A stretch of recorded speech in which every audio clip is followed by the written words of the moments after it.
I'm not going to look at anybody who doesn't follow that instruction because, number one, they didn't read that. Yeah, that's right, yeah.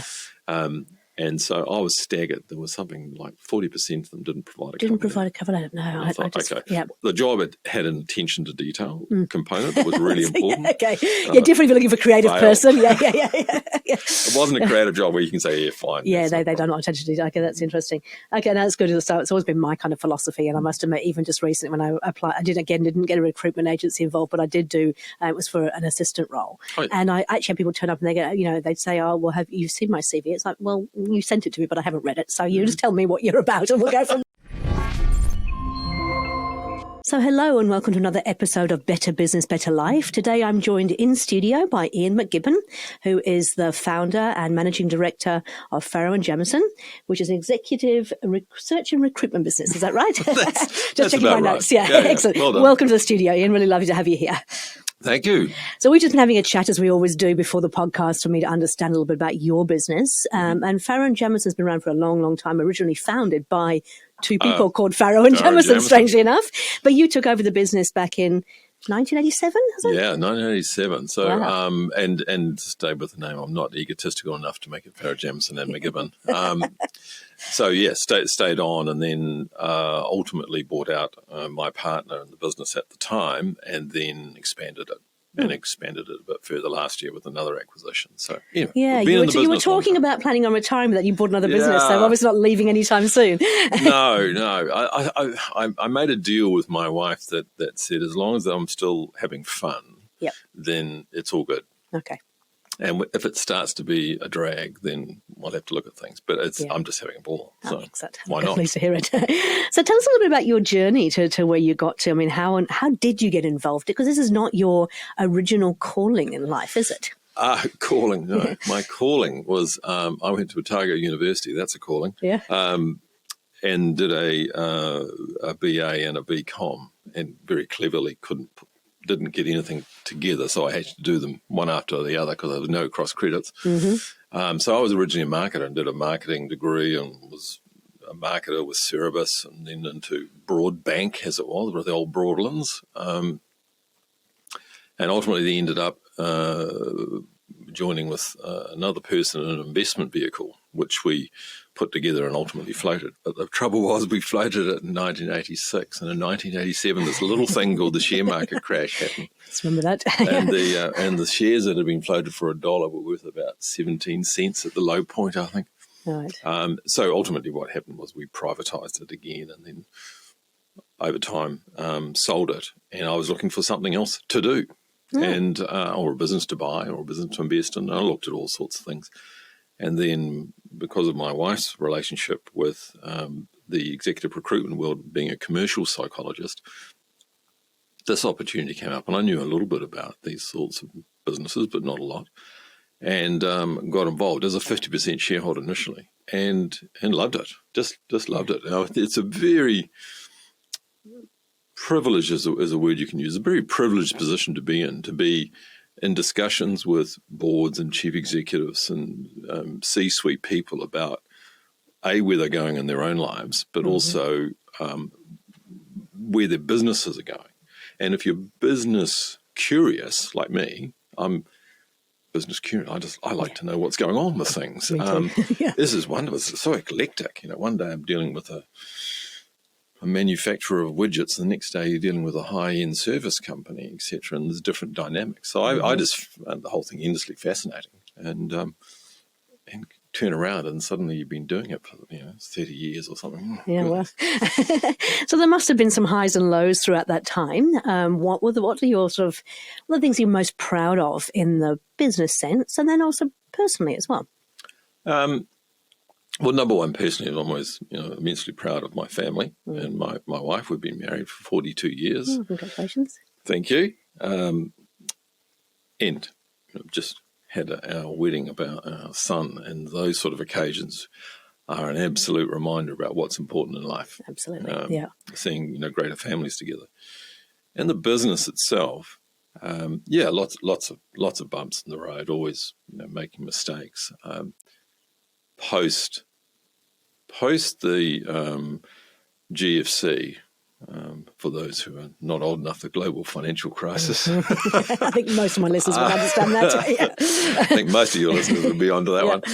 I figured that executive contracting would come back first before permanent recruitment. Executive contracting is where you hire someone to come in and do a specific piece of work for 3 months, 6 months. It might be to evaluate something or to look at a market or to do something.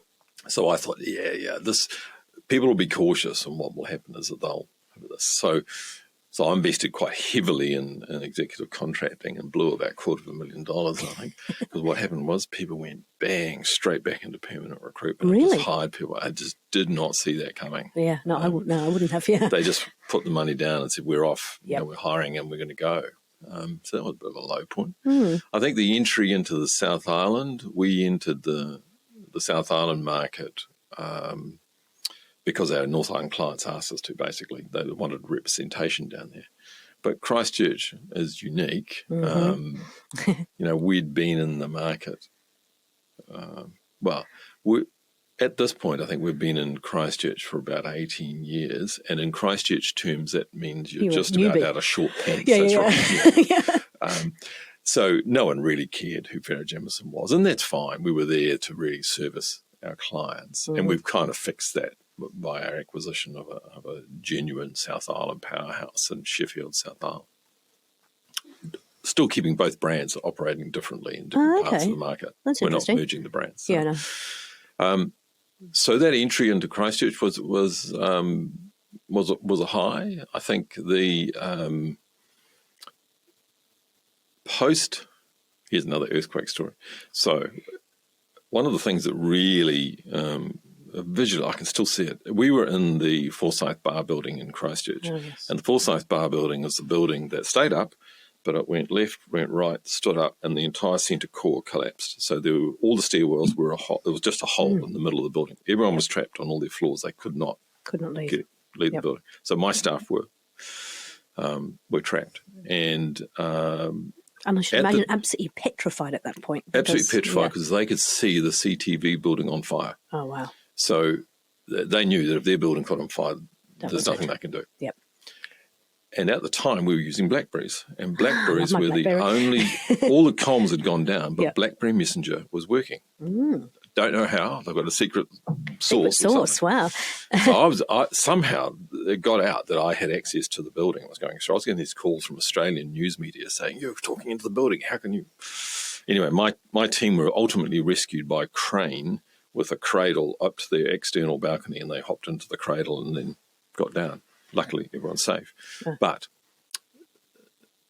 2 doors down from us is a lawyer, and he had 2 floors down from him was the external car park, which is a raised car park. And there's a photo of him going down the outside of the building with the rope with his server under his arm. And his rationale was, this server is my business. If I don't take this, I do not have a business. As at that point, we transitioned the entire business into cloud computing before cloud computing became a thing. And the wonderful, wonderful day where I actually took a sledgehammer to the server room and demolished it. So my team was ultimately rescued by a crane and a cradle that came up to their balcony, and they climbed in and landed. Actually, another funny story. That we had a client interviewing a candidate, and these poor people at the time they were stuck in this, and he didn't get the job, which is even worse. They got to know each other perhaps a little too well over the course of that 4 hours, and maybe figured the chemistry wasn't right. So anyway, this lawyer who was 2 floors down broke a window, put a rope out of the window, and clambered down this rope 2 stories to his car park with a server under his arm. His computer server, and on the basis that this was his business and he had no business with if he didn't have this. And I was looking at this is bonkers. It's absolutely madness.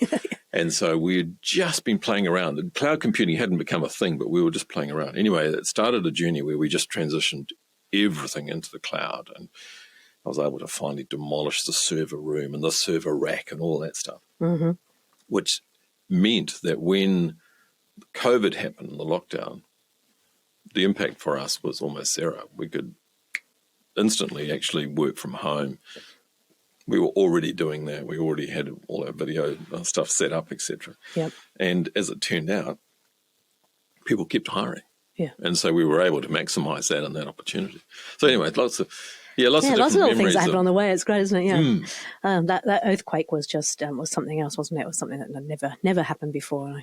I tell you what, I go to Christchurch quite regularly, obviously. I was down there each month for a few days. Last week I was down there on a Tuesday night, and we couldn't get into the first 4 places we wanted to go out for dinner at 6 o'clock. We thought we'll go early because we got such a...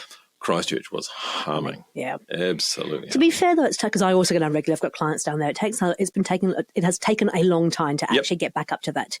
I remember going a couple of years afterwards and looking around, and really it felt like nothing had changed. No. And then all of a sudden it just started. And I think the new buildings, like the residential buildings that they're building in the city centre, in those areas, has really changed the whole dynamic of Christchurch. And the convention centre. Yes, yeah, I went to the convention centre just recently. Labels on. You go, oh, okay. Yeah, they're the convention. Yeah, it does work. So no, we were early back there in Christchurch. We wanted to support Christchurch, but for a while there, I'd be visiting, and I was in the central city more than my staff were, because they just got used to not ever going back to the central city. But it's broken down now. No, it's good. It's really good. I think we've seen something similar in Auckland, haven't we, with COVID? I mean, I think that we almost got used to not going out. Yep. I don't know. It's taken a long, long time for the hospitality industry to actually recover from that. Yes, and some haven't, sadly. Some didn't. I mean, we lost some iconic kind of brands in that time. Absolutely. I know a guy who owns a coffee chain, and he said the central city ones have really struggled, but the suburban ones have exploded. It's people working remotely, and now they're meeting. Yeah, going meeting at the cafe. Yeah, that's okay. Makes perfect sense. Cool. Okay, so when we were talking before we came on the podcast, you talked about the fact you've got lots of different clients. So you do everything from corporate right the way through to, I guess, well-financed startups. But there is a sweet spot in terms of those established businesses, sometimes privately owned. And that's the sweet spot for me. I work with privately owned established businesses, and I know that, sometimes there comes a point where it is time for them where they're no longer the right person to be the person running the business. And they might have reached that point themselves, or more than likely their husband or wife has had a bit of a word to them about, I'm not seeing very much of you, and I'm really getting a bit concerned about this. You need to do something about it.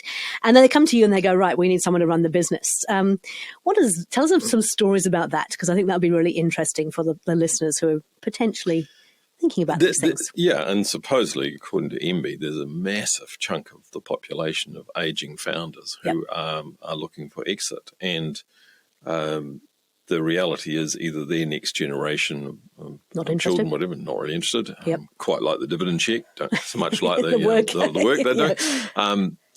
But also, in their heart, they don't really want to sell out. So it's a process of saying, do you put someone else to run it and you become an investor? Yeah. And if that's true, what's an investor look like? They don't know. They've been a founder owner. They don't really know what an investor does. And so, you can kind of play this game with them where you actually try and get them to approach their own job with 2 hats. One is the CEO of the company, and I'm talking to you as the CEO. And then the other one is the shareholder. So now let's talk about a shareholder. Would you invest in this business? Tell me about the sort of things that you'd look at. And sometimes when you force them to look at it from a different angle, they admit things that saying, we're a bit light in this area or a bit here, because now they are trying to think like a shareholder. Yes. But the real question you're getting to is, when do they know that it's time to let go? And then if you're doing that process, how do you do it without the wheels coming off? Because there is a litany of mistakes and stories of people who've got it wrong. They bring someone in who's a hot shot, and then a year later it's just a disaster, and it costs everyone lots of time and money. And part of that is actually trying to clarify what everybody's expectation is in here. And when this happens, I'm talking to candidates in much the same way. So what I'm saying to a candidate for a CEO job, where the CEO is stepping back and going to be a chairman and have a board, etc., is number one, tell me about the structure of your board. So you've currently got on your accountant and your lawyer. Well, guess what? They're service providers. They're almost yes people, aren't they? Yeah, they depend on your business for an income. Now, they might be great people, etc. But the reality is they're less likely to challenge you and actually say, we need you to justify something. They'll try and help you cover your checks, maybe not make so many mistakes. So where's your board and expertise in terms of things that will genuinely challenge you and provide the discipline? I had a client of mine who's a very, very wealthy man, but at one point in time was a wealthy man with a lot of debt. Right. And he sold out very well. And he said, the biggest problem for me post-selling out was I lost my discipline, because the debt in the bank was a discipline. And I had to report, and I had the covenants, and I had this, etc. And he had a portfolio of companies, some of which he still owned afterwards. And he said, the thing when I didn't have that is discipline of the debt was suddenly one of the companies say, look, with just another $1.5 million, we could do this. And the next one's just leaking a bit now, but it'll be ready in the next year. It'll be fine. It'll get better. It's all going to be great, And he said, I realised afterwards it was all that discipline that comes from debt. So how do you create discipline? When you're a founder, unless you're unique, and a few of them are, most of them will do what they instinctively feel like, but don't really have the discipline about robust decision-making or holding yourself to account. Yep. And so who's going to provide that discipline for you on the board? Because the other part of the discipline is, now tell me what you're stepping back from and what you're doing. You say you're not retiring, you're going to be the chairman, and so are you shifting offices? Oh, no, I'll keep my office where it is, etc. Oh, okay. So everyone who's used to that worn carpet to go straight to your office is still going to go straight to your office. How are you going to deflect that, etc.? So you have to shake up some of those things and say, okay, I'm going to have someone on board and they're going to be in that office and I'm going to be working from home but in the office 2 days a week or something. It'll drive you nuts for a while, but you've got to create this break boundaries where there's this new boundaries. And the ones who do that well, their shoulders lift, they enjoy life, they enjoy their family more because they know they haven't given up on their dream. Their dream is still there. Someone else is just taking it to the next level because maybe they don't have the skill to move from a 20 million to a 50 million business. It's just not their gig. Or, I mean, sometimes they are burnt out because of the number of hours they've been doing, and so that you can't see the wood for the trees because you are just so busy in the business rather than being able to take an objective view from looking outside. So, I'm supremely client-focused. Good. What does that mean? It means I spend 7 days a week, 24 hours a 7, and the phone's always on. Really, is that important? Is that the differentiator? The client's going to be fine if you come back to them tomorrow. We have this thing about emails, at night. And I try and say to my team, look, there's some times when actually you do need to jump on the tools because of a mission critical thing. But most of the time, forget it. Nobody's going to die if you don't answer that email.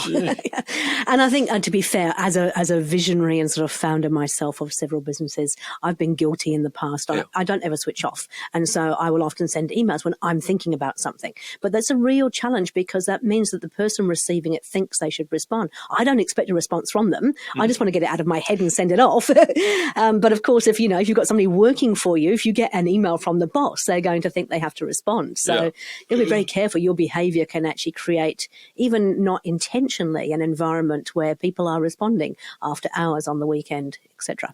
Yes, and some of that is, you might say that wasn't my intention, but if you have you asked them about, when I send you something at night, what's your expectation around that? Just to make sure. Oh no, we know you're just clearing your head. Oh, cool. That's fine then. I just want to make sure. And you try and sort of say, hey, look, listen, I don't want you to answer on the weekend or whatever. And then I get, so my current assistant Denise, she often responds. I go, what are you doing responding to me? I don't expect a response. It's just me getting stuff out of my head. But I try and do the same with Outlook. I knew I had a problem with Outlook when I've got two monitors and Outlook was on the left-hand one and my main working one was on the right-hand one. And I got a cricked neck. Because you were always because I was looking this way. Yeah. And so I said, okay, so I'm turn off notifications, minimise Outlook, etc., and then just work on the other things, and then have things that prompt you to say, hey, do you want to check your emails, etc. Have you managed to do that well? Nope. Okay, because I was going to say I've tried because I'm the same. I've heard of people that actually only answer their emails twice a day. I can't believe it, but I've heard of it. I'm looking through. I tried for a while. I did this whole inbox zero thing. Oh yes, I tried that for a while too. Yeah. And then the stress of getting the inbox zero was worse than the stress of having a whole lot of other things. No, well, that's okay. But I think I've got better at it. I think the one thing I have done is I have turned off notifications, particularly on my phone. I've noticed that not having that red circle that pops up that says that there's something there waiting for you on social media, on email, on all those things, it just means you then get to choose when you go in and look, as opposed to being drawn by that. So we use Teams, and so we use the chat function. It's a bit like a Slack type thing, and so we find that's the easiest way to communicate, because you're not sending an email, writing with me, just saying, hey, if that happened, yep, it's all under control. Yeah. Great, sorted. We actually use Slack with EOS, which is the same sort of thing. And it's also good for searching back on things as well. I find trying to find things in emails can sometimes be a bit of a nightmare, whereas if you've got your Slack channels, your team channels set up, it makes it a little bit easier. Yeah, I think my hang-up is normally around expectations. I have an expectation that something's going to happen instantly. Surely not. Surely not. I've turned it. We've just shifted houses, and there's a few things to do in the house. So now DIY it at our holiday place and up here. And I give my wife a hard time because she has this thing of, how hard can it be? Like, we could do that. And how hard can it be? And I'll go, well, actually, quite hard, as it turns out. Yeah. Hire somebody to do it. But I quite enjoy fiddling. Yeah, me too. Okay, cool. So we were talking about, looking for, if you've made the decision that you actually do not want to be involved in the day-to-day business, but still want to be part of it, which I think a lot of people don't think is an option, but it's a really great option, because if you get the right person there, you can literally just have that sort of governance role, shareholder role, rather than actually working in the business. But once you've made that decision, it's a hard one to make. How do you work with them to help them find the right person? So if they've got their head in the right space and they know that that's what they want to do, how do you work with them to find the right person? What are the things you're looking for? What's the process? So firstly, you've got to try and figure out, are they just trying to back away from something that's just causing them to burn out? In other words, they want someone to manage the business. Yep. Or are they genuinely missing out on opportunities where the business could grow, but they don't have the fire or the expertise to do it? Yep. Because that's a fundamentally different thing about, one of them's, I just need to be able to unplug and sleep at night and know that the business is ticking over and doing okay.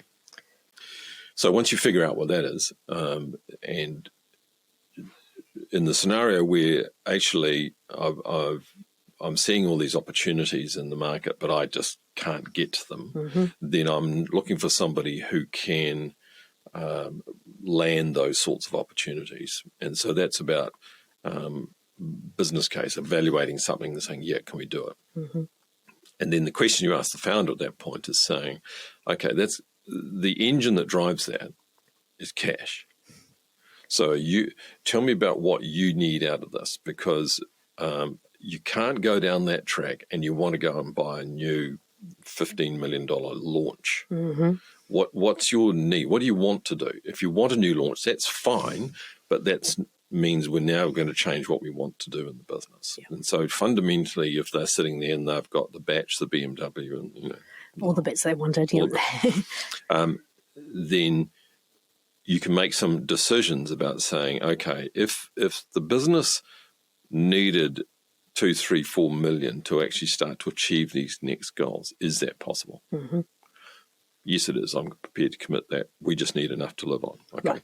Now you can start to define the person, and then you say to them, okay, so the next thing you want to do is, if you are backing off to this bit, what's your role look like as you envisage it? And therefore, what do you need to fill the bits that you can no longer do? So that they'll never write their own job description. They've never probably written a job description in their lives. They're never going to do this one. But you can help them sort of spec out what does that look like? Does that look like you want 2 days a week off? Or does that look like you just want the stress off and you need someone to drive it? And you want to be, let's call it the passenger, but that's not fair. Yeah. And so once they understand that, the reason to try and spend so much time doing that is like if you can't articulate that, you can't tell the potential candidate about the risks. Right. Because smart candidates will come in and say, how much prep is this guy or girl done about really exiting the business? Because here's the war stories. You know, come in here and then suddenly someone's, like the old days. I remember this in the days of fax machines. Oh, yes. There's a guy who was the chief executive of a good business. He had the fax machine inside his office. Oh, no. So he could see everything that came through. Yeah. That's a little bit not letting go, isn't it? And it's just like when you walk into his office, the alarms went off in my head. I was just going, Control what's freak. this doing here? Yeah. Oh, well, I like to keep an eye on him. So he's that, So there's lots of clues about really how genuine someone is about letting go. And then you've got to be a truth teller to the person coming into the role by saying, here's what I think the challenges will be. They have said all these things. Yep. I believe them. Yep. But it hasn't happened yet. Right. So we're all going to take a leap of faith here. But here's what I think you can do to try and mitigate that. And sometimes that's about the board, creating a board if they haven't got one. Yep. And there's lots of different options you can do to do that in terms of putting something together. Just a governance board that will provide some of that discipline, but also provide a bit of an area where they can air some of this. Right. Because some of it will get tetchy, because there'll be things where someone passionately believes that they want to do it and a founder passionately believes that it's the dumbest idea he's ever heard. Or not the dumbest, but it's just not going to work. And so they have to find the mechanisms to work through that. And the final bit is, which they don't like very much, is so what's the divorce look like? Yeah. If this doesn't work, how are you going to get out of it? Because to get this guy, you promised a bunch of things. You promised some shares, or you promised down the track to look at something, and suddenly you don't deliver on that. Then things go feral, then things go legal, then things get really messy. Really messy, yeah. And it costs everyone time and money. So plan the divorce before the marriage. Yeah. And I think a lot of people think that's a real negative way, but I actually believe if you have a plan B and you know that it's in a drawer somewhere that you can access if need be, then it gives you a lot more confidence in terms of executing on plan A. Yeah. And so we'll give you, shares in the business. I mean, why anyone wants 5%? I was going to ask you about shares. That's my next question. Is like, what do you think about giving shares? But anyway. I mean, personally, the minimum I've owned in a business is 50%. Right, yep. But I get it if someone wants to come in. But agree what the valuation methodology is. And it's going to be based on EBIT or on asset growth or on whatever it is. And everyone knows what the lever is. Yeah. So you've got your measurables. You know what it looks like. That's it. Yep. You move the dial from 8 to 10, you get rewarded for it. Yeah. What the cynical chief executive says, well, 2 years down the track, I get the opportunity to buy into the business. I've put 2 years in and I have moved the dial. And now the shares are worth more. The shares are worth more. And the founder says, but that's what you're paid to do. And so being really clear in the beginning what that might look like in terms of, that's fair enough. And I also think there's an option to kind of, there's almost like a pathway, because you can do B-class shares fairly easily and a profit share even if you don't want to do shares. And that gives an opportunity to reward sort of the good work, if you like. But I think when you start giving shares in the business, it's like a marriage, right? You're going into this, something that is now becoming a wee bit more serious than just dating or getting engaged. Absolutely. You're now actually committing to something long term. And I've been discussing with a company where the three of them in the business, and two of them regard number three as a drag. But number three owns 20%, and so they can outvote the person. But the reality is, board meetings are horrific, and so deal with it. Yeah, I've had a couple of clients where they've had similar things, but with even more shareholders. And so you've got a couple that are just almost like a rotten apple in the governance side of it, but also because they have a day-to-day job in the business as well, they start to affect the entire culture of the business. And so they're only minority shareholders, but the impact that they have can still be huge, even though they actually can't make the decisions at the board. Yeah, for some reason, some people regard their guerrilla tactics as being an honourable thing to do. It's my job to actually point out some narky thing in here that actually has no relevance to the business. Yeah. So yes, plenty of those going through, and that's about also making sure that not only on the board, but you surround I've always had a view that you surround yourself with people that are smarter than you are, and for a founder, that's often quite difficult. Yes. Because people have praised you for a long time about your vision and your energy and your how drive. amazing you are. You've got the Superman complex, right? Yes. You can walk into the room and things happen. And suddenly you're not Superman anymore. You're just the guy. Yeah. And I think it's because there's a couple of things going on. So there's that side of it, and then there's also this is your baby. You have literally. If you think about you with Farrow Jamieson, you took it from whatever it was when you started to where it is now. You've seen it grow. You've seen it go through its cycles, through its teen years, through its grown up stages, and then all of a sudden you're saying, "Hey, now you look after it." Yeah. I think there's. There's a lot of things said about that, and you hear it a bit. This is my baby, but when you talk to them, that's not true. Okay, that's not true. That's ego, and it's not because they are passionate that someone will hurt. I view when someone says something is emotional, this is my baby. Yep. It's a view of protection and hurt. It's like a family thing. It's a protection. You'll hurt it, etc. But when you really get to it, that's not it. It's actually, this is mine. Right. Just take the baby out of it. Yeah. So it's actually mine. So I own it. Now, this is sharing in the sandpit, right? Yeah. And so I have to learn to share. Okay, we'll take you from back only to child to suddenly having another. That's a much better analogy, isn't it? Sibling stuff. Yes, sibling. Yeah. Okay, great. Hey, look, I am sure we could talk all day because I'm sure we've got lots of war stories we can share, but sadly we have got limited time, and I want to extract some more gold from you. So you've been through a lot, both in terms of owning your own business, but also working with others in their business. What are the 3 kind of top tips that you would share with people listening in? Well, I don't think I have the arrogance to sort of say, here's the Sermon from the Mount. No. What I can say is that I think discipline is one of the things that is vital to a business at all levels. And if you don't create it for yourself, and so, look, I'm not that great at discipline. I'll fly off into lots of things that interest me, etc. But I have a board that creates discipline. Yeah. So if you can't do it for yourself, go and find it. That'll actually create it. And I think, obviously a board is great from that governance perspective. Obviously EOS is a model that we use in terms of the operational inside the business, an operating system that gives you a framework. And I think particularly for entrepreneurial types, it's not trying to stop them from having those amazing, crazy ideas and fight, but it's about actually putting some structure around it so that others around them can get the best out of them. Absolutely. Yep. And I think, so the discipline is there. I think New Zealand's number 8 wire, people hold that up and saying, we're amazing, number 8 wire. I think it's held us back.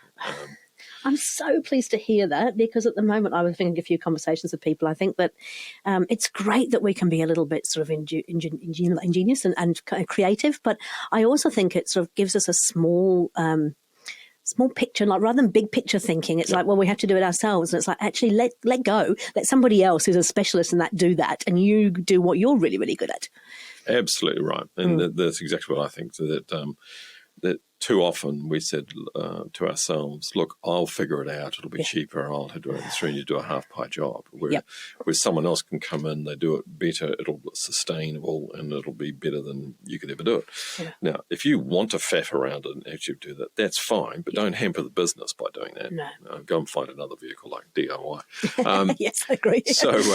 So be careful about the sort of, and yes, it costs money, but use impact players, either contractors or people who can come in and actually make a difference and go. And all of that stuff about fail fast. If it's not working, get rid of it, move on. Yeah. I was talking with someone at Microsoft Asia Pac once, and he said New Zealand is pretty much unique in around their globe in Microsoft because we don't kill projects. Oh, really? They say, right, that's not going to work, and we kill it. And he said, next minute, 4 months down the track, it pops up again. Someone's been quietly working away.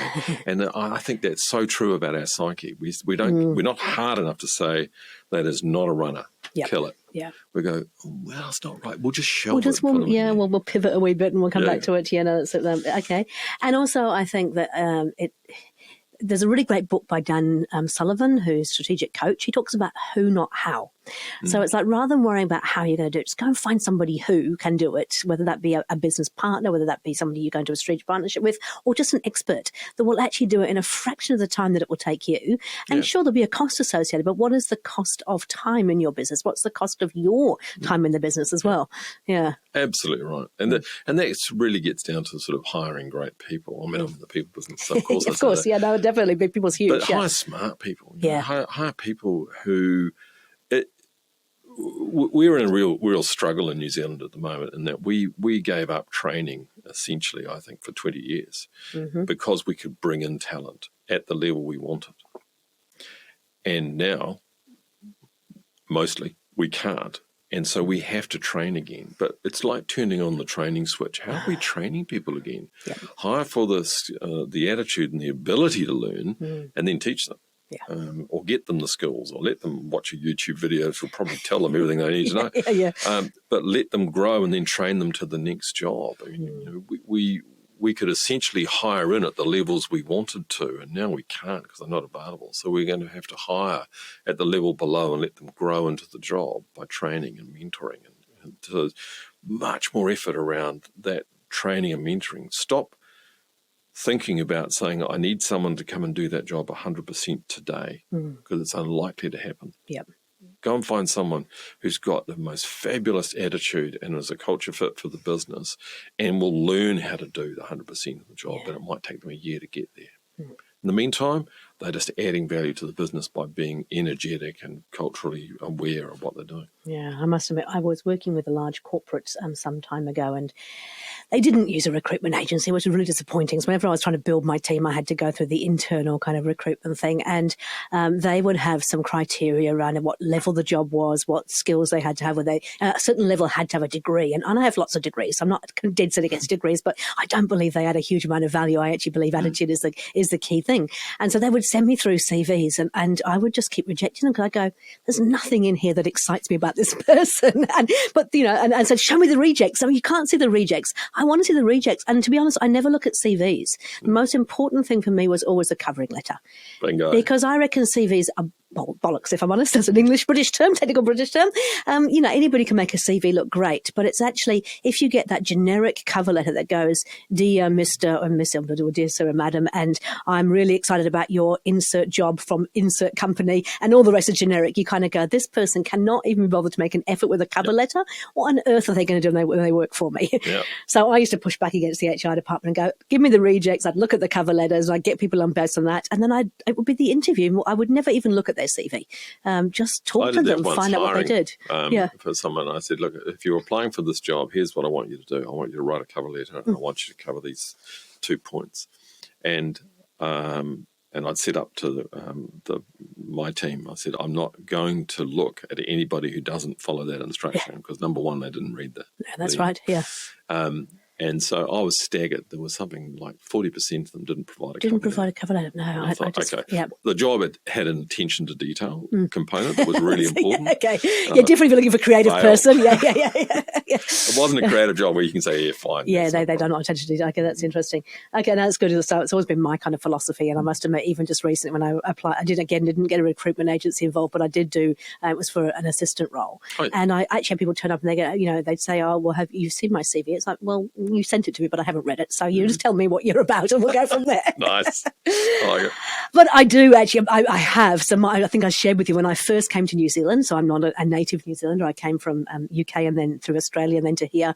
My first recruitment agency experience was with Sheffield. And certainly I believe that good recruitment agencies, I'm not sure they're there anymore, but they can add a huge amount of value because they actually took the time to get to know me. They didn't look at, they didn't put me into a box. I think sometimes people can kind of go, you fit this box. And so therefore, this is the only role we put you forward for. They took the time to actually, look at what executive position I could go into. Yeah. So, so tell me a little bit about, so what does a good recruitment or recruitment search agency look like? We're in a unique position we have optics both ways in the sense that we're talking to a client company and trying to understand what's going on. Mm-hmm. Here's the brief, a bit like a CV, whatever. Tell me about what you really need. And one of those sorts of things is that people rattle off all these things that they require, and then so I might say to them, okay, so in 12 months' time, we hire this person. In 12 months' time, you're saying, Iain, we've got to go out for lunch because this has just been fantastic, the best person I've ever had in the business, and she's just a superstar. Yep. What have they done? Yep. Oh, well, what I really want, and then they'll start to tell you what the real issues are that they want to address, not what's on the job description, but I really want them to deal with the culture in this part of the business or whatever. Okay, so now I need to know what some person can do. Mm-hmm. And most people that I interview in C-suite type roles are not they're not serial interviewers, but they know how to be interviewed. Right. Yeah. Right. Give me an example of, and so my argument to them is that, look, you're good at this. You're obviously a good candidate. We're not looking for somebody who is a really good candidate. We want a really good employee for the business. And to do that, I need to ask about you. I want to know about you. And so we'll just leave the business things for a while. Let's talk about you. And it makes some people quite uncomfortable. Because they're prepared for those questions. Tell me about a time when, I got asked by a chairman of the board one time, when have you ever sacked anybody? It's like, yeah, of course, we'll go through that. But you expect certain questions. Yeah, and then when you talk to them, you realise what they are as people. They might be a shallow, narcissistic wreck. Or they might Surely you don't have any of those, do you? Or they might be just a wonderful... empathetic leader that is just right for a business that needs its people to have their arms, someone wrap their arms around them. Mm-hmm. You're the person for this. Yeah. And the next person might be a weapon. Great, but this isn't the business for you. I've got another business for you that actually needs someone to come in with a sharp edge. Yeah. Mm-hmm. Yeah. Exactly. And so the fit is really important. And it's really hard sometimes because I'm not hiring them. And so, I get to the end of a process and the client says, I've really decided it's going to be B. And you go, I want you to do A. Okay. I thought I had a real shot there. So you look, but in the end, it's their hire. All we can do is advise them about what we think are all the pieces of the puzzle. And of course, over time, I've been around a time. So, I've seen people's careers. I've seen the mistakes they've made. I am still staggered that, there's some people still getting, high profile jobs. And I was going, there's a tornado behind them. It's just a litany of disaster. But no one asks them about the trail. Anyway. Yeah, well. So it's my personal. So that's another question I've got to ask you as well, because it's not just you in this business. So you've got a whole bunch of people in Christchurch, in Auckland, working with you. How have you gone about finding the right people for your business, and what sort of training do they get? Because I've been guilty in the past. We talk about delegate and elevate in EOS. That means that, make sure that you're only doing the stuff that you're really great at and love, or really good at and like, and delegate the rest. There's a difference between delegation and abdication. I'm really good at abdication. I don't want to do that. You just get that sorted out and don't give them the time and the energy to actually train them. And I'm getting better as I recognize it. But tell me a little bit about how you brought people on board. I've made lots of mistakes myself. So I thought that you needed someone with a presence and someone who could sell the business, when they were there, and therefore were a manifestation of yourself going through there. But really, and you and I had mentioned this earlier on, I think that too many people have small ears and big mouths. So the best people I've found in this business are people who are confident, not arrogant, yep. who are listeners rather than talkers, but overall are business curious. Mm-hmm. If you're curious, then you'll ask the next question. Yep. About the business or about the person. Mm. Now, if you've got a form that says, here's the 5 questions, anyone can ask the 5 questions. But what if halfway through question 2, a person hesitates and your brain goes, there's something here. Yeah. I'll ask another question about that in a slightly different way because there's something going on. Mm-hmm. It's a bit like reference checking. When we do reference checks, most people, if they're a referee, they don't want to say anything bad about the person, but it's a bit like Hansel and Gretel. They'll drop the breadcrumbs, and if you pick them up, they'll tell you. Yep.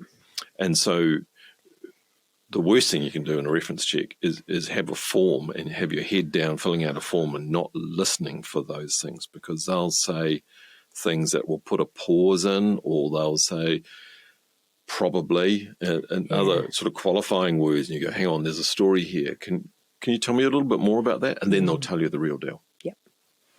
So that's that curiosity. I like to hire people who are curious and who, every new person that we bring into the business is a drain, and I don't mean that in a bad way, but just energy required to get a new person in the team and going through takes energy out of me and other people. So you've got to be sure that you're investing that in something that's going to produce a return. Yeah.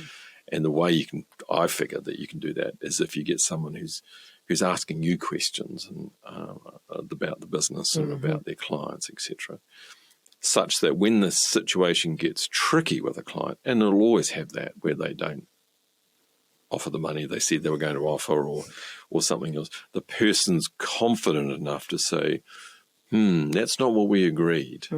Or I'm curious about why you're actually changing track now. What's happened? Because something must have happened. And so, that's my, then whatever they've got a degree or an expertise in an area, it's all secondary to that. Curious child, I love it. Yeah, I think I was that curious child as a child, and probably even more so as an adult, if I'm honest. Well, often you find, and if you're asking about people and in their families, etc., people have had business discussions they didn't know about it because it was at the dinner table. And their father or their mother was talking about things, and they were used to companies being bandied around or business situations being bandied around. They don't even know it. Yeah. But they are a level above people who've never had exposure to business because they've got a business psyche already going on in their head. Yeah. That's in the DNA almost. And it comes back to your wife's sort of commercial psychology. As I was saying. Yeah. Okay, cool. If somebody wants to work with you, how would they go about finding you, and what does your ideal client look like? So we have a couple of brands, Farrow Jamieson and Sheffield, South Island, going through. If you want to work with us, I think it's we won't challenge you. We're not difficult, but we will ask you some questions. If you just think, if you just want to come to a place and just say, get me somebody, we're not the right place. But if you want to have a discussion about what you want to do and grow, we're probably hopeless in our own profile, etc., about what we do, because our clients tend to be just loyal and they use us because we get results. Yeah. We're proud of what we do.